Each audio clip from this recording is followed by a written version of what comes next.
जय श्री कृष्ण चैतन्य प्रभु नित्यानंदा श्री अद्वैत गदाधर शिवासादि श्री गौर भक्त वृंदा। हरे कृष्णा कृष्ण कृष्णा हरे हरे, हरे राम राम राम हरे हरे। सर्वप्रथम मैं अपने दीक्षा गुरु नित्य लीला प्रविष्ट श्री श्रीमद् भक्ति वेदांत नारायण गोस्वामी महाराज जी के अभय चरण कमलों में अनंत कोटि दंडवत प्रणाम ज्ञापन करता हूँ। उनकी अहेतु की कृपा की वांछा करता हूँ। तत्पश्चात मैं अपने शिक्षा गुरु नित्य लीला प्रविष्टा श्री श्रीमद् भक्ति वेदांत स्वामी महाराज श्रील प्रभुपाद उनके अभय चरण कमलों में अनंत कोटि दंडवत प्रणाम ज्ञापन करता हूँ तथा उनकी अहेतु की कृपा की वांछा करता हूँ। तत्पश्चात हमारे साथ जुड़े हुए सब वैष्णवियों के चरणों में यथा योग्य प्रणाम स्वीकार हो। आप सब लोगों का बहुत बहुत स्वागत है राम कथा के इस सत्र में। कल हमने कथा की, हमने देखा भगवान राम जो हैं चित्रकूट पहुंचे हैं। उससे पहले वाली क्लास में हमने भगवान श्री राम का स्वागत किया था। स्वागत कल किया था, उससे पहले वाली क्लास में भगवान राम लक्ष्मण सीता जी का चित्रकूट में आगमन हुआ था। तो देखिए आगमन हो गया, भगवान आ गए, चित्रकूट में रहने लगे। ये सब हमने देखा, सुना, जाना, समझने का प्रयास किया। तो बड़ा सुखपूर्वक, और वहां पे चित्रकूट में रहने वाले सब पक्षी, पशु, देवता, तपस्वी सब प्रभु के साथ सुखपूर्वक वन में निवास कर रहे हैं। गोस्वामी तुलसीदास जी कहते हैं, यही विधि प्रभु बन बस ही सुखारी, खग मृग सुर तापस हितकारी, कही हूँ राम वन गवन सुहाना, सुनहु सुमंत्र अवध जिमी आवा। ये सब कहा, और ये कहने के बाद तुलसीदास जी ने ये कहा कि देखिए रामचंद्र जी अब जब चित्रकूट में आराम से सुखपूर्वक अपनी पर्णकुटी में रहने लगे हैं, तो अब मैं आपको वापस सुमंत जी के पास लेके चलता हूँ। देखिए अब तक जब तुलसीदास जी देख रहे हैं, सुमंत जी कोई ऐसा नहीं है कि अभी उनको याद आए हैं, लेकिन जब तक भगवान को एक जगह ठहरा ना दे, विश्राम ना करवा दे, उनके लिए पर्णकुटी का निर्माण ना करा दे, तब तक तुलसीदास जी दूसरी तरफ देख भी नहीं पा रहे। कुछ कुछ ऐसा ही हाल हमारा है। अब हमें वापस देखना पड़ेगा। कथा हमारी चलते चलते जहां से आगे निकल आई है, वहां से हमें थोड़ा लौट के पीछे जाना पड़ेगा। देखिए, और पीछे भी हमें वहां जाना पड़ेगा जहाँ की जो कथा है बहुत कड़ी है, बहुत कठोर है, बहुत कठिन है। हम्म? आप सब जानते हैं यहाँ चित्रकूट तक हम पहुंचे कैसे। हुआ ये कि भगवान का राज्याभिषेक होने को था। राज्याभिषेक से पहले भी हमने ये देखा कि कैकई देश से संदेशवाहक आए। उन्होंने कहा महाराज दशरथ से कि भरत जी के ननिहाल से बुलावा आया है कि चारों कुमारों को कैकई देश आने का निमंत्रण। तो महाराज दशरथ तो मना करके बोले मैं तो नहीं भेजूंगा। तो अब जो संदेशवाहक थे वो वापस गए। इस बार कैकई देश से जो अश्वपति जी थे, कैकई जी के जो पिताजी थे, उन्होंने अपने पुत्र को भेजा, कैकई जी के भाई को भेजा, युधाजीत को। उनको ये कहा गया कि भाई अगर और चारों कुमार अगर नहीं भी आए तो भी आप भरत और शत्रुघ्न जी को लेके आइएगा। युधाजीत आते हैं, सबसे मिलते हैं, सबका प्रेम देखते हैं, मंत्र मुग्ध हो जाते हैं। वहीं देखे कितना मधुर संबंध है सब लोगों का। उसके बाद युधाजीत भरत जी से ये कहते हैं कि देखिए अगर आप मेरे साथ चलेंगे तो आप राजकाज का कुछ कार्य सीख पाएंगे, और कल को आपके भैया राम जो है राजा बनेंगे तो आप उनकी सेवा सुचारू रूप से कर पाएंगे। ये विचार जब भरत जी के मन में आता है तो भरत जी जाने के लिए तैयार हो जाते हैं। हालांकि अभी भी उनका जो मन है थोड़ा भारी है, राम को छोड़कर जाएं कैसे, लेकिन फिर भी मान जाते हैं जाने के लिए। भैया राम से अपने विदा लेते हैं। राम जी कहते हैं ठीक है आप जाइए।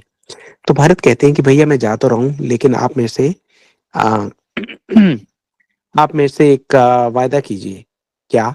वो ये कहते हैं कि आप मेरी सौगंध खा के कहिए कि आप मुझे जल्दी बुला लेंगे। राम जी ये कहते हैं कि भरत मैं तो तुम्हारे बगैर सांस ले ही नहीं सकता। मैं तुम्हें वचन देता हूं कि मैं जहां भी हूंगा, मैं अपने प्रेम की डोरी से तुम्हें खींच के वहीं बुला लूंगा। ये कह के राम जी भरत जी को विदा देते हैं। भरत जी के जाने के बाद क्या होता है आप सब जानते ही हैं। जैसे ही भरत अयोध्या की सीमा छोड़ के जाते हैं, वैसे ही हम देखते हैं कि महाराज दशरथ को दुस्वप्न आने लगते हैं, कुस्वप्न आने लगते हैं, सब अपशगुन दिखाई देने लगते हैं। वशिष्ठ जी के पास जाते हैं। वशिष्ठ जी को पूरा अपना जो हाल है वो बताते हैं। वशिष्ठ जी कहते हैं कि आप क्या सोचते हैं, क्या चाहते हैं, क्या आपकी इच्छा है। दशरथ जी ये कहते हैं कि देखिए जो मुझे स्वप्न आ रहे हैं उससे ऐसा लगता है कि राजपद पर जो भी व्यक्ति है उसके प्राणों पर संकट है, इसलिए मैं राम को राजपद पर नहीं आसीन करना चाहता, लेकिन मेरी इच्छा है कि उनका राज्याभिषेक हो जाए। तो उसके बाद कहानी थोड़ी गति पकड़ती है। वशिष्ठ जी ये कहते हैं पुष्य नक्षत्र आ रहा है, तो अगर राम जी का राज्याभिषेक होना है तो पुष्य नक्षत्र में किया जाना चाहिए। महाराज दशरथ बड़े प्रसन्न हो जाते हैं, सुमंत जी को बुलाते हैं। सुमंत जी ने सारी व्यवस्था करके रखी है, सारी व्यवस्था हो गई है, राम जी को बता दिया गया है। राम जी सीता जी रात भर जाकर विष्णु सहस्त्र नाम का पाठ कर रहे हैं। इतने में मंथरा जाती है कैकई जी के पास और उनकी बुद्धि को फेर लेती है। कैकई जी बुलाती हैं महाराज दशरथ को और उनसे अपने 2 वर मांग लेती हैं। जब वो 2 वर मांगती हैं तो वो 2 वर में यही है कि भाई राम जी को वनवास जाना पड़ेगा और भरत जी के लिए राज्य मांग लेती है। क्या क्या होता है आप जानते ही हैं। राम को पता लगता है, राम आते हैं, भगवान राम अपने पिताजी की आज्ञा को शिरोधार्य करके वहां से बढ़ने लगते हैं। वो ये कहते हैं कि मैं जा रहा हूँ वन के लिए, मैं जाऊंगा। वन के लिए जाएंगे तो पीछे पीछे सारे अयोध्या वासी जाएंगे, अयोध्या वासी भगवान के साथ साथ हो लेते हैं। तमसा नदी के तट पर, अब आप ध्यान से सुनिएगा क्या हो रहा है। तमसा नदी के तट पर भगवान सब अयोध्या वासियों को सुला देते हैं और सुमंत जी से ये कहते हैं। सुमंत जी जब चल रहे होते हैं अयोध्या से, हम्म, तो उनको विशेष निर्देश दिए जाते हैं महाराज दशरथ की ओर से। क्या विशेष निर्देश दिए जाते हैं? पहले तो महाराज दशरथ मूर्छित ही हो जाते हैं, लेकिन फिर उसके बाद वो मूर्छा उनकी टूटती है तो सुमंत जी को कहते हैं कि आप एक काम करें, श्री राम जी को आप वन में घुमाकर वापस ले आना। गई मूर्छा तब भूपति जागे, बोली सुमंत्र कहन अस लागे। राम चले बन प्राण न जाही, के ही सुख लागी रहत मन माही। एहि ते कवन व्यथा बलवाना, जो दुख पाई तजी तनु प्राणा। पुण्य धरी धीर कही नर नाहु, ले रथ संग सखा तुम जाऊ। सुठी सुकुमार कुमार दो, जनुक सुता सुकुमारी। रथ चढ़ाए दिखराई, बनु फिरे गए दिन चारी। जो नहीं फिर ही धीर दो भाई, सत्य संत दृढ़ व्रत रघुराई। तो तुम विनय करे कर जोरी, फेरु प्रभु मिथिलेश किशोरी। जैसी एक आनंद देखी डेराई, कही मोरी सिख अवसर उपाई। सास ससुर अस कहियु संदेशु, पुत्री फिरे बन बहुत कलेसु। पितु गृह कभु कभु ससुराई, रह जहाँ रुचि होए तुम्हारी। यही विधि करे उपाय कदम्बा, फिर न होए प्राण अवलंबा। सुमंत जी को बुलाया। महाराज दशरथ ने कहने लगे कि हे सुमंत, तुम तो मेरे सबसे प्रिय मित्र हो, तुम अपने इस मित्र पे एक उपकार कर दो। ये जो राम है ना, ये मेरी बात नहीं मान रहा, ये वन जाने की ठान लेके बैठा है। ये गया तो मेरे प्राण चले जाएंगे। हैं? मित्र तुम एक काम करना, तुम इनको रथ में बैठाकर वन में चले जाओ और वन दिखलाकर 4 दिन के बाद इनको लौटा के आ जाना। उसके बाद महाराज दशरथ को ये लगा कि ये मेरा जो पुत्र है ना राम, ये धर्म का इतना दृढ़ है कि ये भी हो सकता है कि ये ना आए। दशरथ जी ने अपने हृदय पर पत्थर रख लिया। उन्होंने कहा कि अगर राम नहीं आया तो लक्ष्मण भी नहीं आएगा। तो वो कहते हैं जो नहीं फिर ही धीर दो भाई, दोनों भाई नहीं आएंगे। राम नहीं आया तो लक्ष्मण भी नहीं आएगा, मैं जानता हूं। तो कहने लगे कि सत्य संत दृढ़ व्रत रघुराई, तो तुम विनय करे कर जोरी, फेरी प्रभु मिथिलेश किशोरी।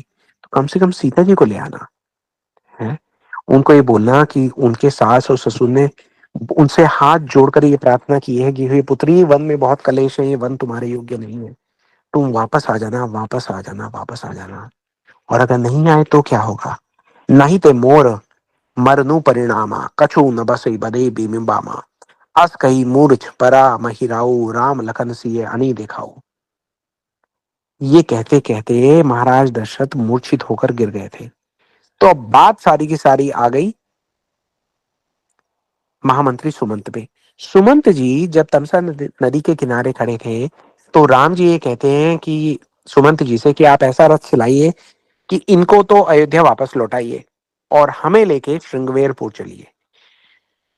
तो अब सुमंत जी ने रथ ऐसा घुमाया कि उसके रथ के जो पहिए थे उसके पीछे चलते चलते अयोध्या वाले वापस अयोध्या आ गए। वशिष्ठ जी का आश्रम बिल्कुल अयोध्या की नगरी के बाहर बना हुआ है, वहां तक ले आए और वहां से उन्होंने रथ ऐसा चलाया कि उसके पहिए के निशान किसी को दिखे ही नहीं। ये सुमंत जी थे। सुमंत जी ऐसा करके ले गए, सब लोगों को, अयोध्या वासियों को वो तमसा नदी के तट पर छोड़ आए। उसके बाद श्रृंगवेरपुर तक आए सुमंत जी सारथी बनकर। राज सारथी हैं, उनके जैसा कोई सारथी नहीं है। गंगा तट पर जब वो आ गए तो सुमंत जी को भगवान राम जो थे, वो ये कह रहे हैं कि भाई आप जाइए, है ना। अब ये बात जब उनको कही कि आप जाइए, तो सुमंत जी कहने लगे कि मुझे तो महाराज दशरथ ने कहा था कि 4 दिन के बाद मैं आपको लेकर वापस आ जाऊं, है। तो मैं आपको छोड़ के कैसे जा सकता हूँ? मैं तो आपको छोड़ के जा ही नहीं सकता। सीता से कहा उन्होंने कि सीता जी आप चलिए। सीता जी ने तो बोला कि ये तो हो ही नहीं सकता। प्राणनाथ प्रिय देवर साथा, वीर धुरिंधरे धनु भाथा, नहीं मग श्रम भ्रम दुख मन मोरे, मोही लगी सोचू करी जन भोरे।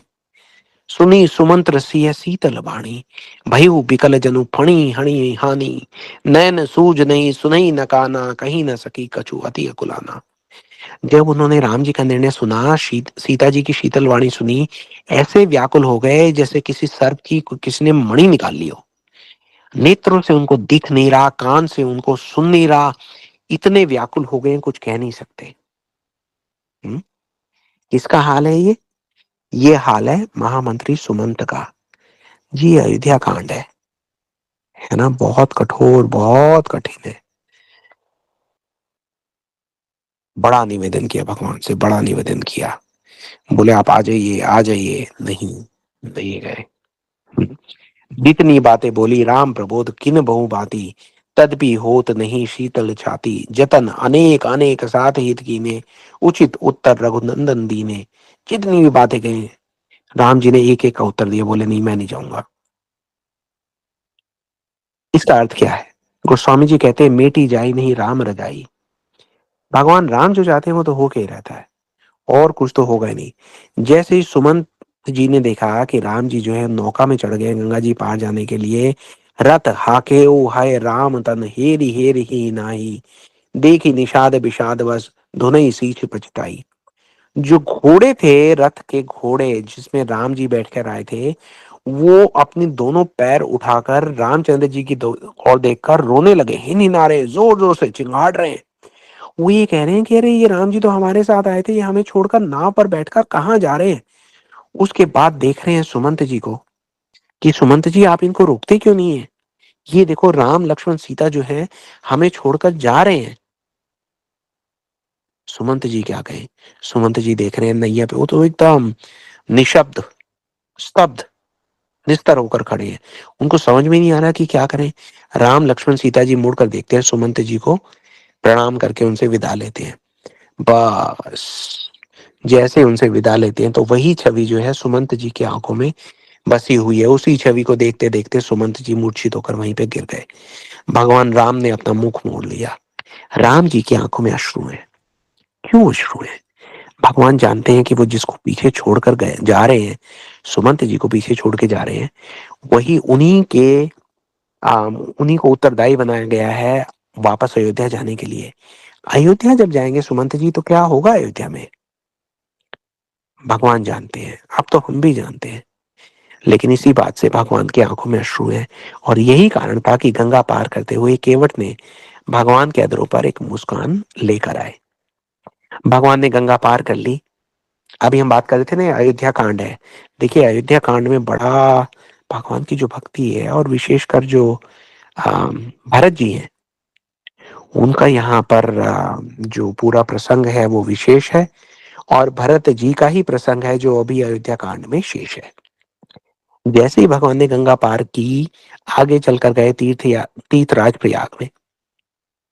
तीर्थराज प्रयाग में वो गए तो भारद्वाज मुनि के दर्शन किए।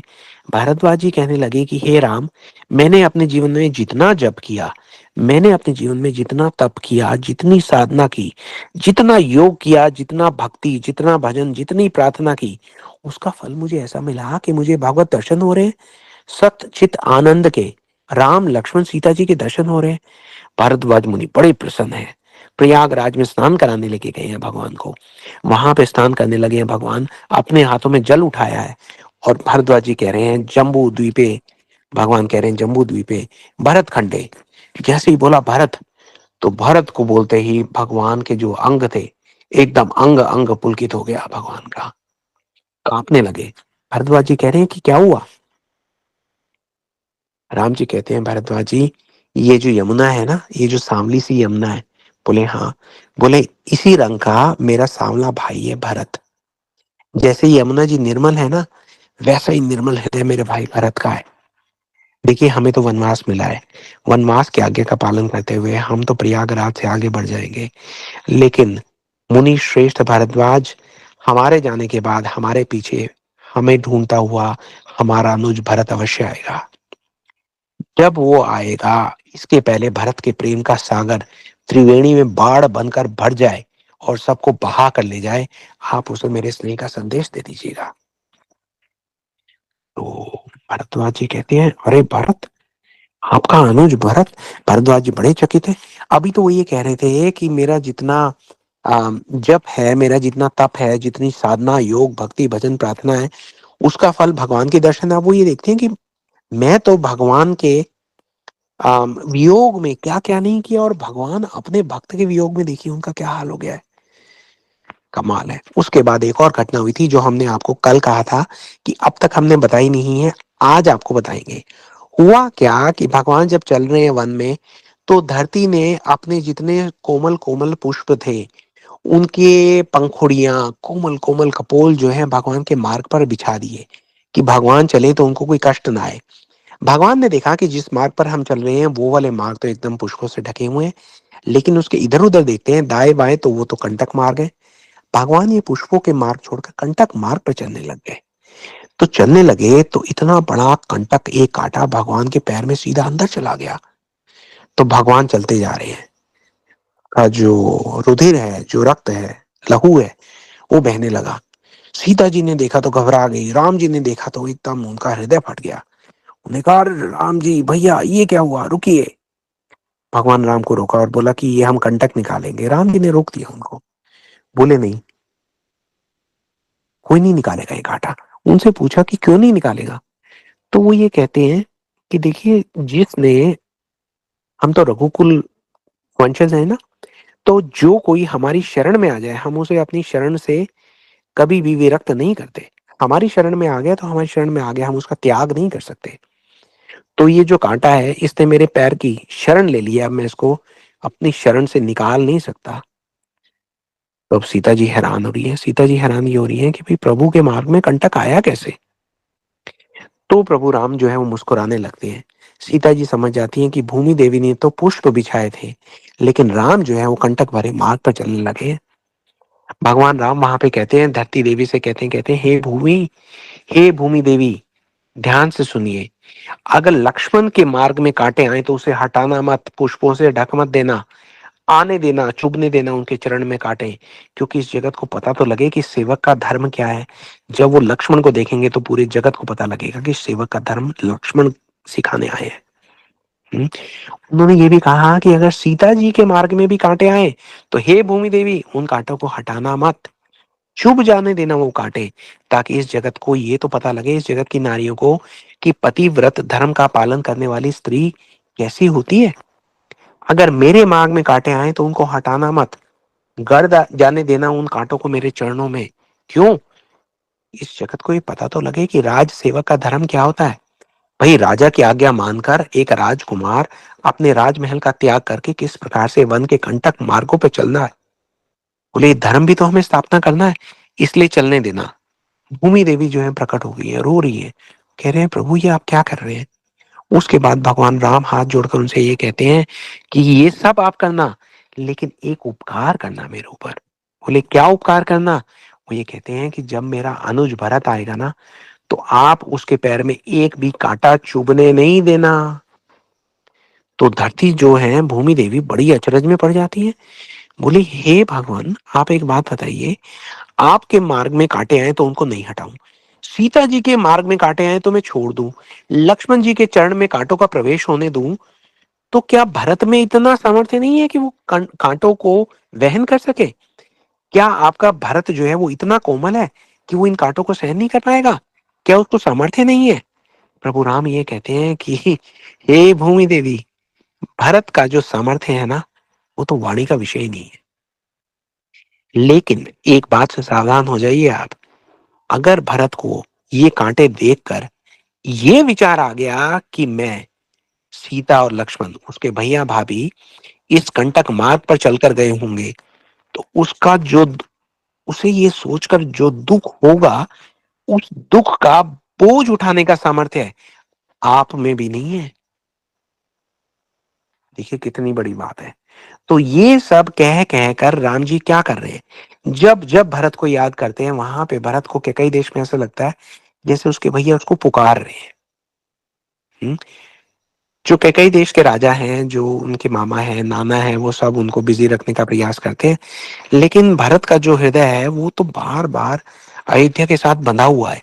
और उस तरफ जो वशिष्ठ जी ने अपने दूत भेज दिए थे, उनको भी 4-5 दिवस लगेंगे वहां तक पहुंचने में, वो भी बस कैकई देश पहुंचने ही वाले हैं। और इधर भगवान राम को भरत की ऐसी याद आ रही है। हम्म? तो अब जब आ गए भगवान चित्रकूट, चित्रकूट तो आ गए। अब जब चित्रकूट वो आए, तो एक और अगली बात हुई। अगली बात ये हुई कि वहां पे निषाद राजगुह पीछे पीछे आए थे।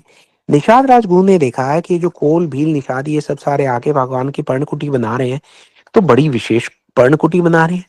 तब तक तो आप लोगों को याद होगा कि निषाद राज स्वयं ही ये कह रहे थे कि भाई मैं आपके साथ चलता हूँ, मैं कुटी तैयार करने का कार्य कर दूंगा।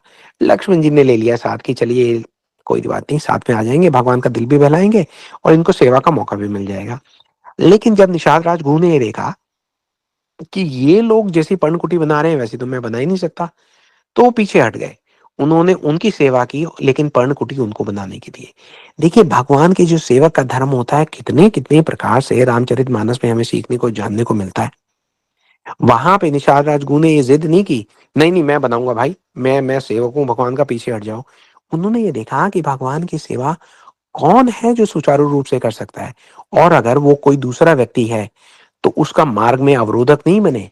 निषाद राज को उन्होंने कहा कि आप आगे बढ़िए, आप आगे आगे कीजिए, मैं पीछे हो जाता हूँ। वो पीछे हो गए। उसके बाद वो वहां के जो कोल भील हैं उनके साथ अपनी भाषा में निषाद राजगुरु ने उनको बड़े सुंदर तरीके से समझाया, ये बताया कि भगवान का देखिए आपको देख रेख किस प्रकार से करनी है ना। ये सब सारी उनको सीख दी भगवान ने, सॉरी निषाद राजगुरु ने ये सारी के सारी जो है सीख उनको दी। और उसके बाद भगवान को कहते हैं कि भगवान मैंने इनको सब समझा दिया है, ये आपका पूरा जो है यहाँ पे ध्यान रखेंगे, और मैं तो हुई। तो जैसे ही उन्होंने कहा कि मैं तो हुई, राम जी ने कहा कि नहीं, देखिए अब आपको वापस जो है वो जाना पड़ेगा। निषाद राज तो जाना नहीं चाहते वापस। भगवान कहते हैं कि नहीं नहीं जाना पड़ेगा।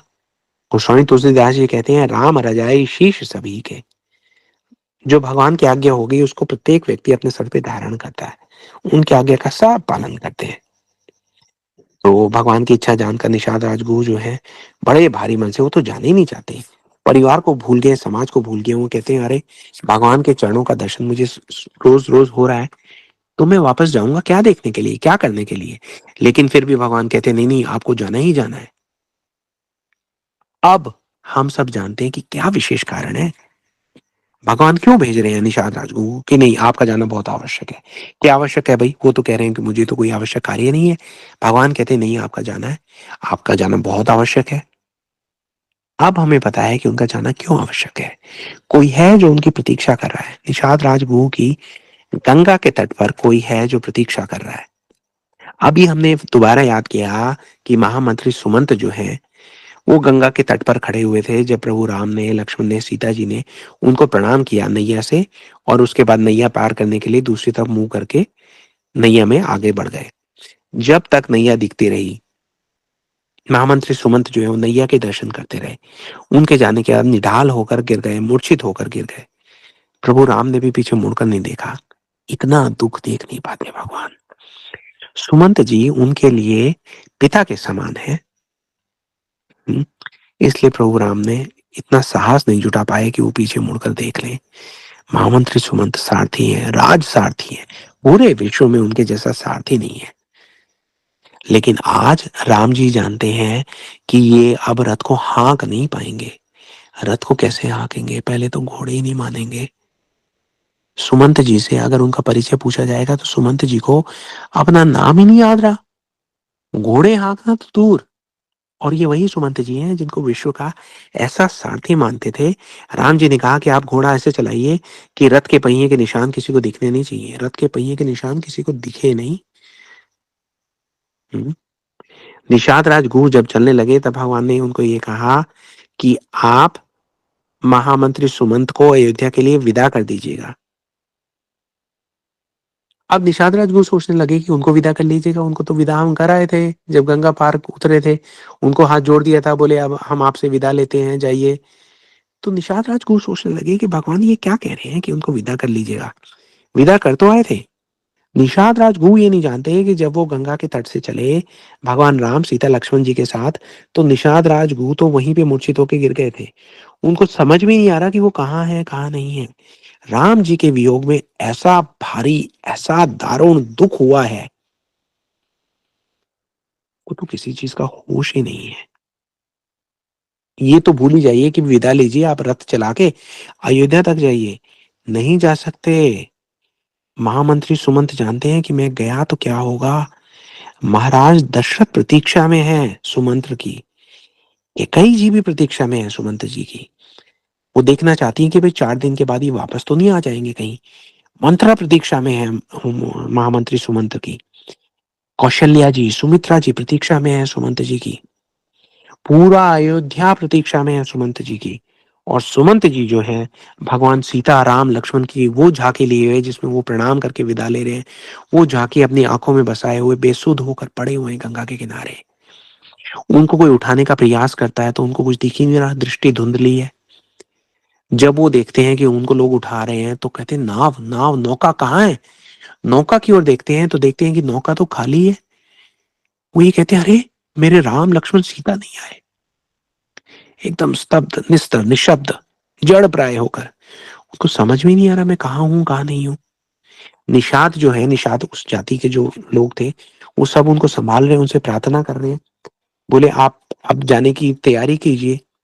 तो महामंत्री सुमंत को लग रहा है कि अरे कितनी राहत मिली मेरे प्राणों को, जाने की तैयारी कीजिए। लगता है मेरा काल आ गया, मेरी मृत्यु आ गई है। बड़े प्रसन्न हो जाते हैं। प्रसन्न तो क्या होते हैं, उनको राहत मिलती है। महामंत्री सुमंत उनको प्रणाम करते हैं।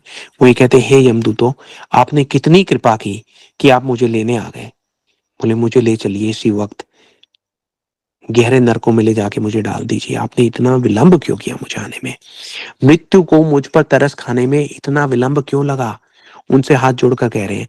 निषाद जो है वो एक दूसरे को देख रहे हैं, बोले ये क्या बातें कर रहे हैं महामंत्री सुमंत। उनको फिर से समझाने का प्रयास करते हैं। अब महामंत्री सुमंत को झटका लगता है। वो ये कहते हैं अरे नहीं ये यमदूत नहीं है, ये तो निषाद है।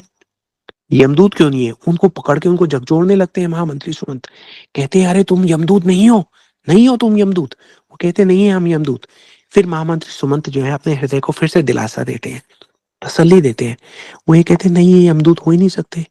यमदूत इतनी जल्दी कैसे आएंगे, उनको तो थोड़ा समय लगेगा ना। जो निषाद है वो पूछते हैं कि क्या समय लगेगा यमदूतों को, आप क्या कह रहे हैं। तो ये कहते हैं भाई यमदूतों को मुझे लेने आने में समय लगेगा, आप लोग समझ नहीं रहे। मुझे रखने के लिए वो किसी विशेष नरक का निर्माण कर रहे होंगे। मेरे जैसा व्यक्ति जो है वो साधारण नरक का अधिकारी नहीं है, मेरे लिए तो कोई विशेष नरक बनेगा। आप देखो कि मेरे जैसा भाग्यहीन निर्भाग व्यक्ति कौन होगा जिसने अपने राम को अयोध्या से दूर कर दिया। राम मेरे से विदा लेके चले गए, मैं देखता रह गया। बोले मेरे लिए तो एक विशेष नरक का निर्माण होना चाहिए। हम्म। तो अब निषादों को समझ में नहीं आता कि इनको क्या कहें क्या नहीं कहें। निषाद राजगुरु की प्रतीक्षा में है, तभी देखते एक नौका आ रही है, उसमें निषाद राजगुरु है। फिरे निषाद प्रभु पहुंचाई, सचिव सहित रथ देख सी आई। मंत्री बिकल बिलोक निषादु, कहीं ना जाई जस भयो विषादु। जब निषाद राजगुरु वापस आते हैं तो ये कहते हैं ये रथ किसका आया हुआ है। फिर उनको भान होता है ये तो वही रथ है, ये गया ही नहीं है रथ। फिर वो देखते हैं कि वहां पे तो महामंत्री सुमंत भी है। तो कहते हैं ये अब तक गई नहीं है। जब पास पहुंचते तो उनसे सोचते हैं कि मैं जाके पूछूंगा कि भाई आप अब तक यहाँ पे हो, आप गए क्यों नहीं हो। लेकिन जाके देखते हैं कि ये मंत्री तो ऐसे विकुल हैं, ये तो पहचान ही नहीं पा रहे कि ये स्वयं कौन है, मुझे क्या पहचानेंगे ये। उनको झकझोरते हैं, उनको बोलते हैं अरे महामंत्री सुमंत आप गए नहीं। वो पूछते हैं राम कहाँ है, राम कहाँ है, राम कहाँ है। क्या उत्तर देंगे निषाद राजमुखी राम कहाँ है? कोई उत्तर नहीं दे पाते। गोस्वामी तुलसीदास जी लिखते हैं कि राम राम सिय लखन पुकारी परेउ धरनी तल व्याकुल भारी देख दखिन दिसी हय ही नाई जनु बिन पंख बिहागा कुलाई। व्याकुल होकर धरती पर गिर पड़े, कह रहे हैं हे राम, हे सीते, हे लक्ष्मण। बस और कोई उनको सुधी नहीं है। ये है सुमंत जी की प्रतीक्षा, गंगा के तट पर भगवान राम की प्रतीक्षा। देखिए एक जीव कई बार तीर्थ पहुंच जाता है, गंगा जी तक पहुंच जाता है, गंगा जी के स्नान कर लेता है, अपने सारे पाप नष्ट कर लेता है, लेकिन भगवान उसको फिर भी नहीं मिलते। हम में से बहुत लोग तीर्थों के किनारे, गंगा जी के किनारे पे खड़े हुए हैं भगवान की भक्ति लेने के लिए। पाप तो हम नष्ट कर सकते हैं, लेकिन भगवान हमारे हाथ नहीं आ रहे, है ना। महामंत्री सुमंत को भी इतने दुख के बाद जब उनका हृदय ऐसे द्रवित हुआ, ऐसे व्याकुल हुआ, कितनी क्षुब्धता है, हमने देखा कितना दुख है, दारुण दुख है, भारी दुख है। जब इतना दुखी वो होंगे, इतने आंसू बहाएंगे, तब जाके उनके भाग्य में भरत जी प्रवेश करेंगे और भरत जी उनको राम तक लेकर जाएंगे। महामंत्री सुमंत्र नहीं चल पाए, राज आज्ञा लेकर भी नहीं चल पाए। गंगा के तट पर भगवान उनको छोड़ के चले गए। भरत जी आएंगे और गंगा का तट पार कराएंगे। जी जैसा हमने कहा था, ये अयोध्या कांड है, इसमें भरत जो है वो विशेष है और उन्हीं का प्रसंग शेष है। बहुत कड़ी कठिन कथा जो है वो शुरू हो रही है। राम जी को जब तक हम चित्रकूट छोड़ के आए, क्या मनोहर वर्णन था, पूरी की पूरी कथा कैसी चल रही थी। अब भगवान ने इतनी कठिन कठोर कथा, कड़ी कथा हमारे सामने प्रस्तुत कर दी है। क्या होगा, चाहते क्या है भगवान, क्यों हमें रुलाना चाहते हैं? भगवान हमें ये बताना चाहते हैं कि भक्त उनके विरह में किस प्रकार से व्याकुल होते हैं। ये व्याकुलता सीखनी है हमें, ये रुदन सीखना है हमें, अपने हृदय को द्रवित कैसे करना है ये सीखना है हमें। तब जाके भगवान के भक्त हमारे जीवन में प्रवेश करेंगे, हमारा हाथ पकड़ेंगे और कहेंगे चलिए आपको गंगा मैं पार कराता हूँ, आपको भवसागर मैं पार कराता हूँ, आपको भगवान के दर्शन मैं कराता हूँ। ये रामचरितमानस जितनी सीधी दिखती है, हमने तो अभी इसके अंदर छलांग लगाई नहीं है, बहुत बहुत बहुत गहरी है ना। जी हम अपने गुरुवर्ग से यही प्रार्थना करते हैं कि वो हम पे अपने आशीर्वाद का कुछ ऐसा छींटा दे कि हमारा हृदय भी द्रवित होना शुरू हो। हम इस कथा को मनोरंजन की तरह नहीं, मन मंथन की तरह सुने। जी तब हम पे कुछ कृपा होगी। गोस्वामी तुलसीदास जी ने क्या हम पे दया की, कितनी करुणा की कि रामचरितमानस जो है उसका संकलन कर गए हमारे लिए। हमारे मेरे जैसा मूढ़ व्यक्ति भी और कुछ नहीं भी आता तो भी ये पढ़ पढ़ के रोने का एक प्रयास तो करता है। यही हमारे जीवन की सफलता है। उसके अलावा तो जो भी है हमारे जीवन में वो हमारा दुर्भाग्य ही है। एक अगर कुछ सौभाग्य है तो वो ये है कि भगवान का नाम जो है भक्तों के द्वारा दिए हुए ग्रंथ में हमारे सामने प्रस्तुत है। जी आप सब लोग यहाँ पे आए हैं, आपने इतना समय दिया, आपने श्रवण की, हमें आशीर्वाद दीजिए, प्रार्थना कीजिए गुरुवर्ग से हमारे लिए भी, एक दूसरे के लिए, सबके लिए, कि हम इसी प्रकार से कथाओं को ही अपने जीवन का केंद्र मनवाए। भगवान के पवित्र नाम का जाप हमारी श्वासों का आधार बने। इसके अलावा तो जो कुछ भी है हमारा समय चोरी करने के लिए आया है। ये इन्हीं शब्दों के साथ मैं अपनी वाणी को विराम देता हूँ। आप सब लोग, आप सब लोगों का आभार, साधुवाद, धन्यवाद। हरे कृष्णा, जय श्री राम, जय श्री राधे।